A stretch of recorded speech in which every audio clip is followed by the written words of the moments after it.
Y ahora vamos a tomar contacto con la doctora Alejandra Galeana, abogada, y con ella vamos a hablar de la importancia de la justicia con perspectivas de género. Marcela Dueto, Marcelo Arias, la saludan. ¿Cómo está usted?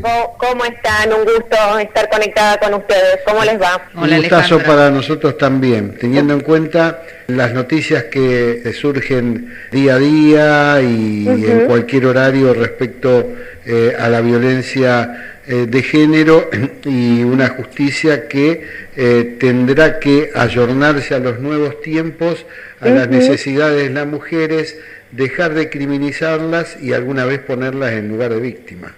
Así es.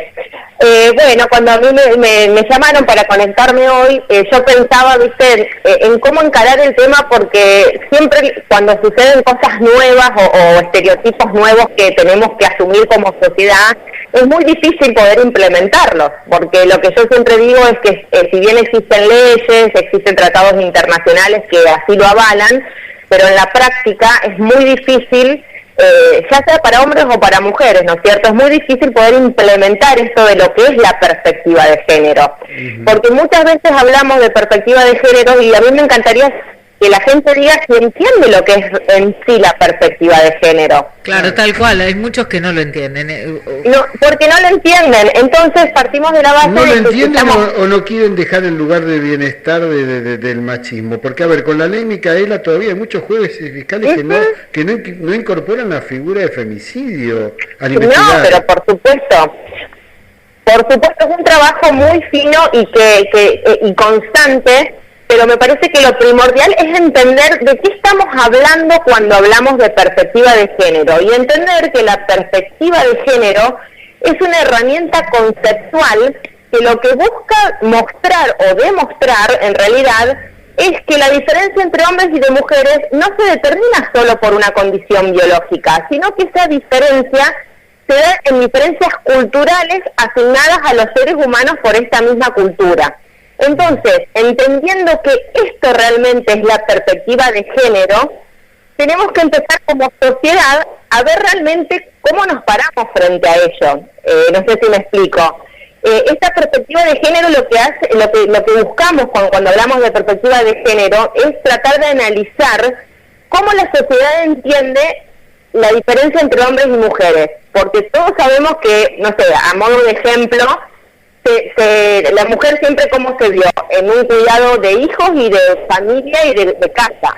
El hombre cómo se vio siempre, en una posición de que tiene que trabajar y llevar el dinero a la sociedad. Y esto siempre genera desigualdades sociales. Sí.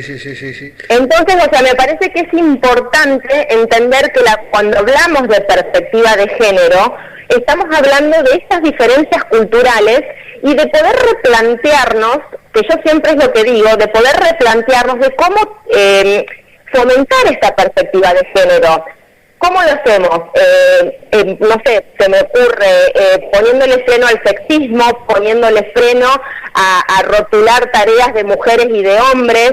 Yo siempre, por ejemplo, con mis amigas, porque uno dice, bueno, esto del sexismo es solo de los hombres, pero nosotras las mujeres también somos las primeras porque lo tenemos culturalmente arraigado, de criticarnos entre mujeres, somos las peores en eso. Es cierto. Y esto aclarar que no es un problema privativo de Argentina, sino es un problema mundial. Es a nivel mundial, esto es global, esto surgió en todas las décadas, que por supuesto se van achicando un poco esas diferencias con las nuevas leyes, con las nuevas miradas, con los nuevos conceptos que tenemos, pero que hay que trabajar muchísimo. Entonces, nosotros estamos pidiendo una justicia con perspectiva de género, pero no va a alcanzar, porque lo que primero tenemos que cambiar es como sociedad, incluir nosotros como personas de la sociedad estas perspectivas. Entonces, hoy me junto en una juntada y escucho que una amiga dice, ay, mira, esta mina se agarró, perdón mis términos, ¿no? Pero empezar a cortar con esto, o que tenemos un amigo y escuchamos que hace un comentario machista, de decir, sí, me parece que no está bien ese comentario. O sea, empezar con pequeñas cosas a entender que la perspectiva de género tenemos que implementarla en nuestra vida, porque de esta manera implementando la perspectiva de género, nos da la posibilidad de identificar estos factores que son importantes para decidir que la mujer y hombre somos diferentes, no solo biológicamente, sino que culturalmente también, pero sí, que esa cultura no sea no nos lleve a una desigualdad. No claro. sé si yo me... Sí, no, yo estoy de acuerdo contigo y estoy de acuerdo que el hombre tiene que desestructurarse, pero también creo que lo tiene que hacer la mujer, porque a veces la mujer es su propia enemiga. Eso es lo que estoy planteando y es lo que digo, nosotros somos nuestras propias enemigas entre mujeres. Claro. Es de público conocimiento, bueno, no sé, se me ocurre ahora el Team Wanda o el Team China Suárez, que eso fue realmente para mí el detonante que yo digo, qué mal que estamos como sociedad, en donde un enfrentamiento entre dos mujeres por el hombre, y es una cosa de locos, y la gente, entonces, ¿qué podemos pretender de justicia con perspectiva de género como cuando sociedad estamos en una rivalidad entre mujeres? Claro. Es muy difícil.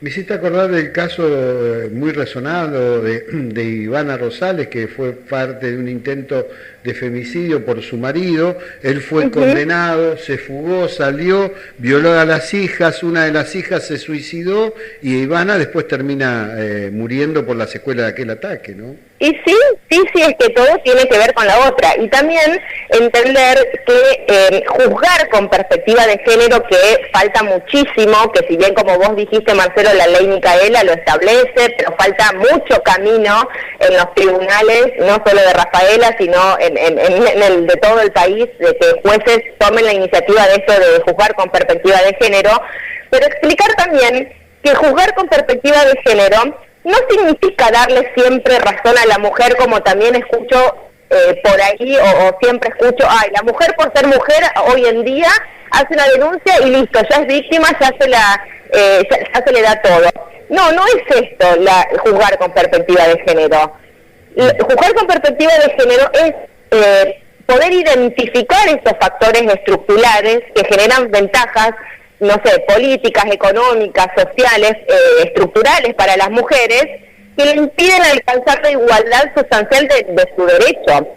Hay que entender a la perspectiva de género como un derecho humano. O sea, eso es lo que nos está faltando como sociedad, me parece. Sí, y es entendible porque este año fueron 7 años de la primera marcha y la movilización de Ni Una Menos. Ni Una Menos, sí. Se cumplieron 7 años en junio. Y digo, y nadie del Poder Judicial habla de este tema, mucho menos como veníamos hablando, juzga con el tema de género y incluso hay complicidad machista a veces a la hora de juzgar.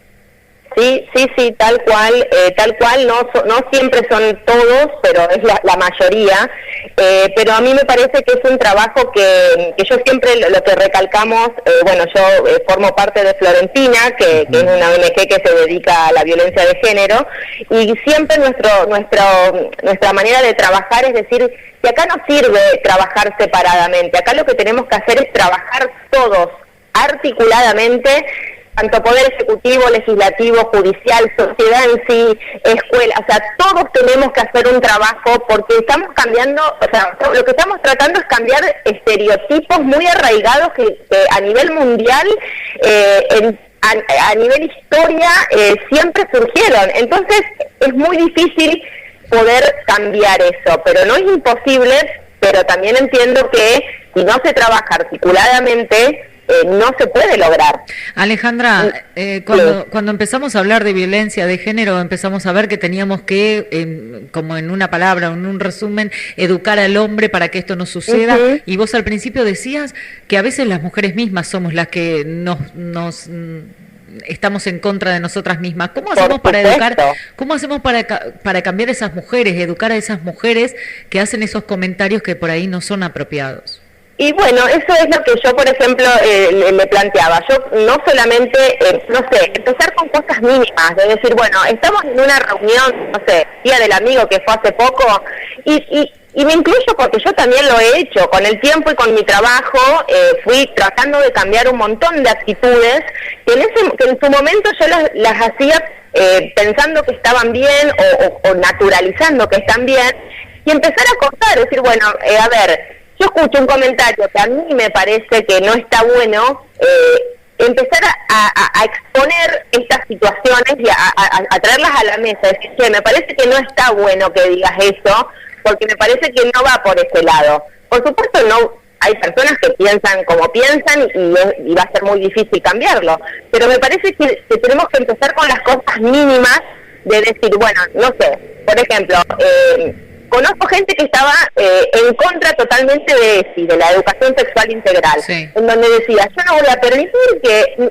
me expliquen a mi hijo cómo educarlo en esa materia. Sí. Entonces, empezar a decir, bueno, el tema es que la realidad es diferente, la realidad es que las cosas suceden, o sea, tenemos que abrir un poco la cabeza, o sea, es un trabajo muy grande que hay que hacer, pero me parece que, como vos me decías, ¿cómo hacemos educar a las mujeres?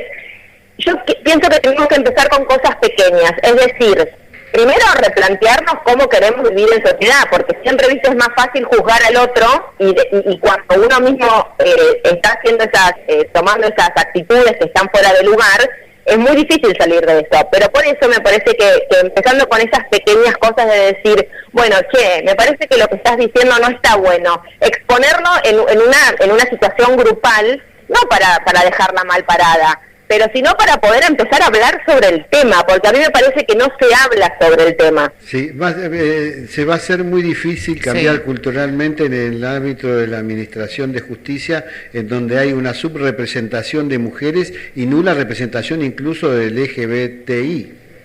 Y sí, todo. Entonces, o sea, salió la ley de cupo laboral, pero no se está cumpliendo, y es como que pasa eso, o sea, las leyes están, pero en la práctica yo no que pasa o pasa muy poco. Yo que tengo 47 años te escucho y pienso y digo, yo no voy a ver ese cambio. Y qué sé yo, por ejemplo, incluso yo lo trabajo con mis padres, lo trabajo con mis amigas, o sea, pero me parece que está en tratar de poder replantearse esta situación y decir, bueno, en mi grupo de amigas estamos criados más o menos de la misma forma, porque obviamente que por eso son amigos, claro. Empezar a decir, bueno, a ver, a mí me parece que no está bueno esto, vayamos por ese lado, abramos un poco la cabeza, tu realidad no es la misma que otras mujeres, tu realidad no es la misma que otras personas, a vos no te tocó vivir, porque juzgar todos es tan fácil apuntar con el dedo y no conocer una historia o no conocer, es tan fácil criticar a una víctima, apuntar a la víctima, apuntar al más vulnerable, ¿no es cierto? ¿Qué es lo que pasa en estas situaciones? Acá no se trata de darle todo a las mujeres por el solo hecho de ser mujer, sino que se trata de proteger a un ser vulnerable como es una mujer o un niño o adolescente, que eso lo establecen los derechos humanos, los derechos internacionales, y que esta desigualdad surge no porque un día alguien se levantó y dijo que hoy vamos a hacer para que las mujeres tengan más derechos. No, esto surge porque a nivel histórico siempre fuimos desiguales en un montón de situaciones. Sí, y no tenemos que dejar de lado a los dirigentes políticos que a la hora de promover magistrados o magistradas terminan incorporando funcionarios hombres y dejan de lado a las mujeres, digo, entonces se hace muy difícil, se hace muy difícil. Se hace muy difícil y también se hace muy difícil cuando por un lado tenemos esto de la perspectiva de género, de la ley Micaela y de un montón de tratados internacionales, y por el otro lado jueces y magistrados se arraigan a lo escrito de leyes viejas o del formalismo ritual que hay que cumplir, y no abren un poco la cabeza.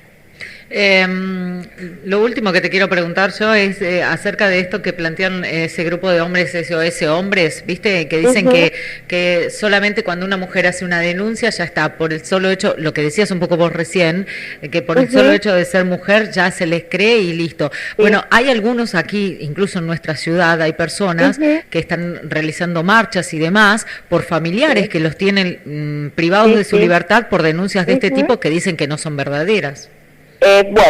Para estas personas yo siempre, o sea, a ver, no voy a hablar del caso puntual porque la verdad que no me corresponde, sí, entender, me ha pasado en mi profesión un montón de veces, en donde siempre terminan apuntando a las víctimas o presuntas víctimas, vamos a decirlo de esa manera, si no hay un juicio terminado, y que de eso se tiene que encargar la justicia, ¿sí? Porque muchas veces pensamos que la justicia se hace a través de redes sociales o de scratches o de cosas. La justicia es la encargada de investigar y de averiguar si un delito, de un presunto delito al que se le acusa una persona es verdad o es mentira. Y acá sí, es cierto que las mujeres hoy en día alzamos la bandera por un montón de situaciones que nos pasaron, pero también decirle a los hombres que si ellos están pasando por una situación de violencia, ellos también están facultados a denunciar y a hacerla, o sea, son los menos, esto es el tema. Ya acá no estamos diciendo que esto no sucede, sino que son los menos comparado a los niveles, a los valores que estamos manejando. Pero bueno, o sea, tampoco podemos dejar el mensaje de que las víctimas mienten, porque es lo que yo me vuelvo a plantear. ¿Cómo queremos plantearnos como sociedad ante esto? Apuntar siempre a la víctima y siempre ella es la culpable o siempre ella, las mujeres, por esto, por lo otro, se empieza a buscar lo peor de esas personas, a decir, bueno, esta tiene una historia de vida X, y cosas que vos decís es descabellado. La verdad que, o sea, como digo, el mensaje que yo puedo dejar es que esto, si hay una denuncia, el único encargado es la justicia de decir si es verdad o es mentira.